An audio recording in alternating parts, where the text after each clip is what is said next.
Hello, my name is Dr. Kathleen Van Cleef from Durham University. Welcome to this series of videos on visual perception difficulties after a brain injury. In this video, I want to tell you a little bit more about Charles Bonnet syndrome. More specifically, what exactly is Charles Bonnet syndrome? Well, people with Charles Bonnet syndrome, they have hallucinations, so they see things that are not really there.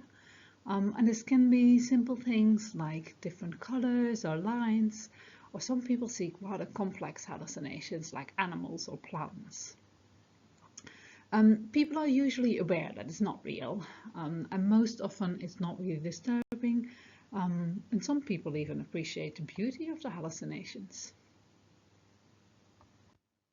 So what exactly is happening with Charles Bonnet syndrome? Where do these hallucinations come from? Well, the hallucinations are usually a consequence of sight loss. And sight loss can be things like glaucoma or cataracts. But when you had a brain injury, hemianopia is more common. So hemianopia means that you lose part of your visual field. So for instance, you can't see things on the left side.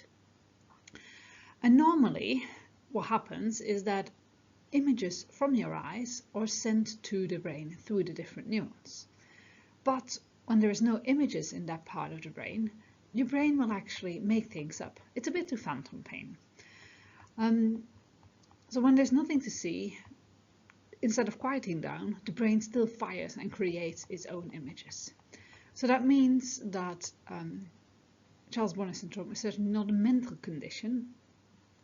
It's really a consequence of sight loss. But people can be quite scared to disclose the information. So it's really important that you ask people whether they have any of these symptoms and that you explain that it's actually rather normal to have these hallucinations if they had some visual field loss.